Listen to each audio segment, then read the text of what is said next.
Imagine this. A blizzard is howling over a frozen Norwegian valley. The wind is so strong it feels like needles against your face. Visibility? Maybe 10 meters. Somewhere out there in the white noise, a group of Norwegian Arctic soldiers has just disappeared. On the other side of the scenario, an elite US unit is trying to track them. They've got better drones, better radios, night vision, the works. They've trained hard, they're nobody's joke. But in this snowstorm, the tech is struggling. Batteries are draining, lenses are fogging, GPS is glitchy. And the Norwegians? They're not worried. They're moving calmly on skis, blending into the terrain like shadows. While the Americans are still figuring out how to move through waist-deep snow without getting exhausted, the Norwegians are already circling around, setting up the perfect ambush in a place only a local would think to use. This kind of thing has actually happened in NATO exercises. Not because US forces are weak, but because in the Arctic, the rules of the game completely change. So how is it possible that soldiers from a tiny country like Norway can outsmart even elite US forces on this kind of battlefield? And what does that reveal about Norway versus the United States? Not just in the military, but in culture, mindset, and how each country understands power. That's what we're going to explore in this video. Stay with me to the end, because this isn't just a story about soldiers. It's a story about why sometimes the quiet, specialized expert beats the loud, powerful giant, and what that means for all of us. First, let's get one thing straight. The Arctic is not just cold weather. It's a different planet. In this world, your biggest enemy isn't another soldier. It's the environment itself. We're talking about temperatures that can drop far below freezing. We're talking about darkness that can last for weeks. Ice that cracks without warning. Snow that hides everything. Avalanches, frostbite, vehicles that refuse to start, weapons that jam because the oil inside freezes. In that environment, everything you carry, every step you take, and every mistake you make is multiplied. Now think about the United States military. It's one of the most powerful forces in human history. It's built for global reach. Desert operations, jungle operations, urban warfare, air supremacy, naval dominance, space, cyber, everywhere, all at once. Now think about Norway, a small population, a long, jagged coastline hugging the North Atlantic, a border with Russia in the far north, huge stretches of mountains, fjords, and Arctic wilderness. Where the US designs to fight on every continent, Norway has spent decades preparing to survive and fight in one of the harshest environments on Earth, the cold and the dark. So when you bring them together in the Arctic, one global generalist and one Arctic specialist, you get some very interesting results. Let's talk about the Norwegian Arctic soldier for a moment. This is not just a soldier who went to a cold weather course for a few weeks. Often this is someone who grew up with winter as a normal part of life. Skiing as a kid, hiking in the snow, going on cabin trips where you dig yourself out in the morning, being outside in weather that would make most people stay inside. By the time they put on a uniform, the cold is not extreme to them. It's just home. Now add military training on top of that, living in tents and snow caves at sub-zero temperatures, going on long ski marches with a rucksack, rifle, and polk sled behind them, navigating in total darkness, learning how to tell when the snow is safe and when it's hiding danger, cooking, sleeping, and staying ready to fight even when you haven't felt truly warm for days. They learn to read the winter landscape the way some people read city streets, the shape of a ridgeline, the texture of snow under their skis, the way the wind is blowing, the weak spots in ice. This is where the snow ghost idea comes from. In the Arctic, Norwegian soldiers don't just move through the environment, they merge with it. Meanwhile, elite US units coming into this environment are trained, tough, and highly capable. But their training has to cover everything. Urban warfare, airborne operations, desert, jungle, you name it. They might do cold weather training, but it's one specialty among many. On paper, US units may have more firepower, more drones, more vehicles, more support, but the Arctic punishes anything that isn't perfectly adapted. So what does Norwegian training actually look like that gives them this edge? Imagine this. You're told to dig a snow cave and live in it, not for a couple of hours, for the night, maybe multiple nights. If you build it wrong, you freeze. If you manage your clothing wrong, sweating too much, not drying your layers, you freeze. If you don't eat and drink properly, your body starts shutting down. On top of that, you're not just surviving, you're doing tactical patrols. You're staying alert. You're carrying weapons, ammunition, and equipment.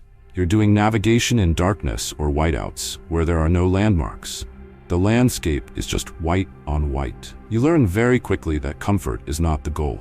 Function is the goal. You don't care if you look like a movie soldier. You care that your fingers can still pull a trigger at -20. Compare that to a more high-tech, vehicle-heavy approach. When US forces roll into an environment, they usually bring amazing capabilities with them. Armored vehicles, helicopters, air support, logistics convoys. It works beautifully in many places.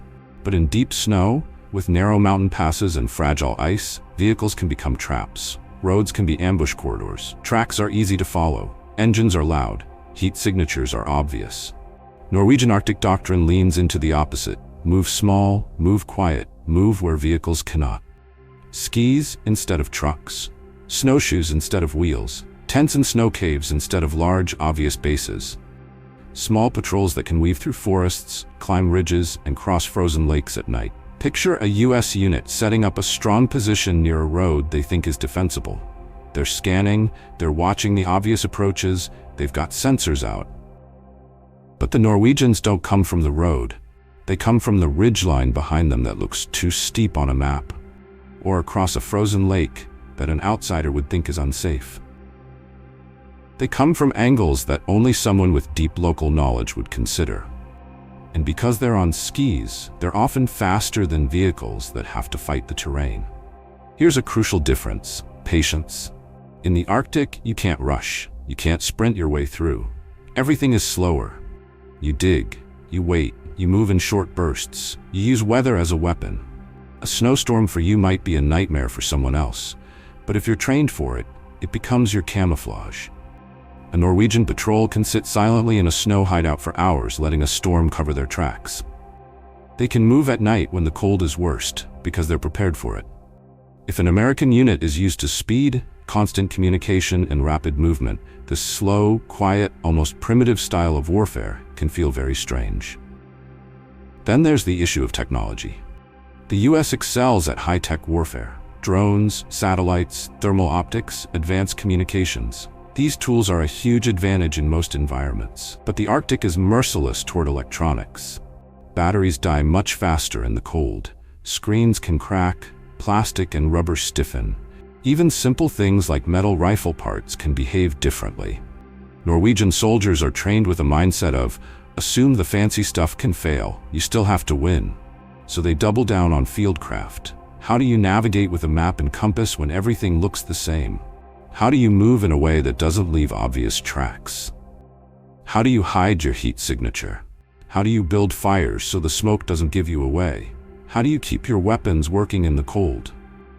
In that world, something as simple as the right boots, the right socks, the right layers of clothing, and knowing when to cool down before you sweat too much can literally be the difference between elite soldier and casualty. That's why in some exercises, you hear stories of US soldiers struggling with the cold, while the Norwegians seem almost relaxed. It's not because one is tougher than the other as humans. It's because one side is operating in its natural element, and the other is adjusting to a new world. But this goes deeper than just training and gear. It's also about culture.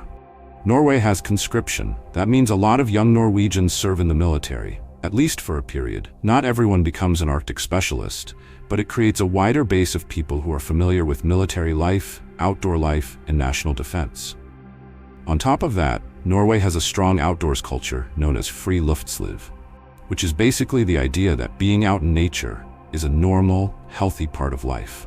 Hiking, skiing, cabins, mountains, it's all built into the national identity.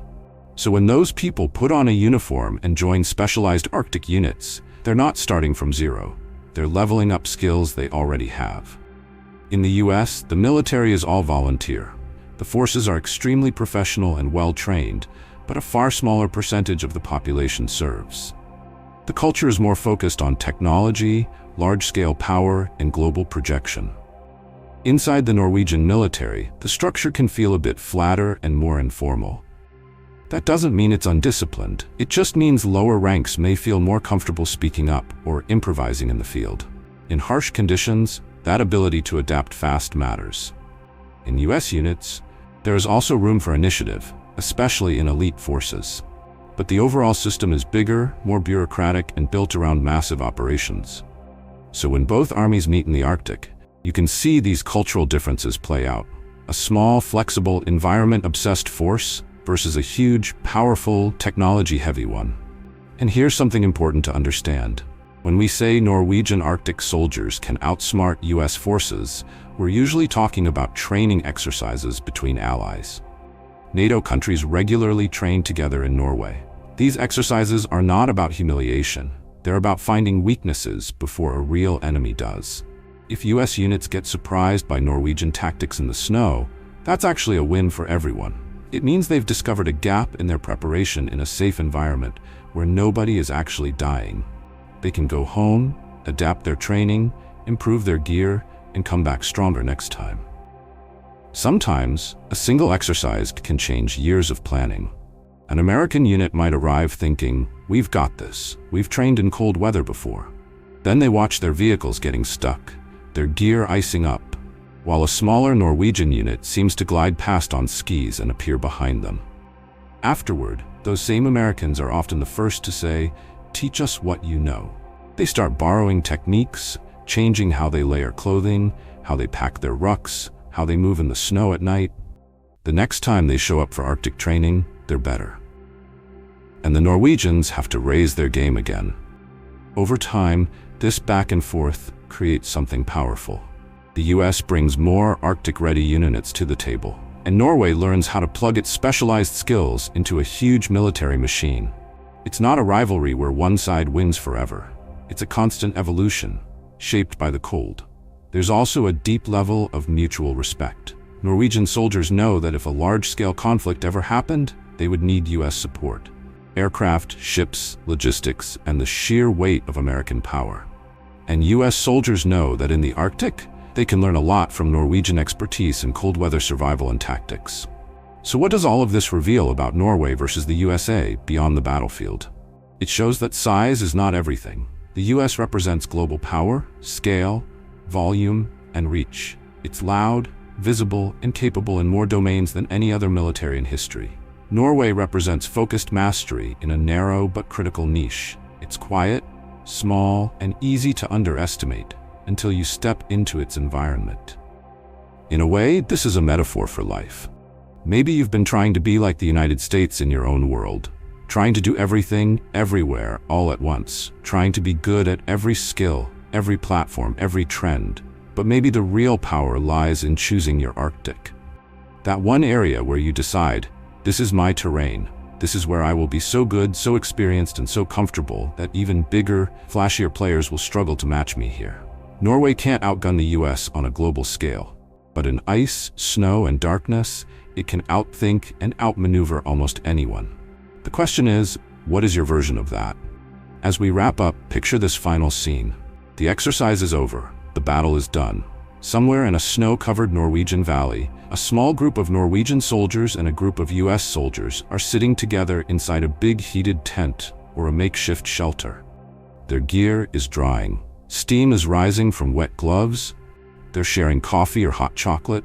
They're laughing about the moment when one side disappeared in the snow, or when someone fell into a snowbank up to their chest, or when a drone died mid-flight because the battery froze. They're not enemies. They're allies, trading stories and lessons. One side brought global power, the other brought local mastery, and both walk away stronger because of it. If this way of looking at Norway versus the USA surprised you or gave you a new perspective, I'd love to hear your thoughts. Which part impressed you the most?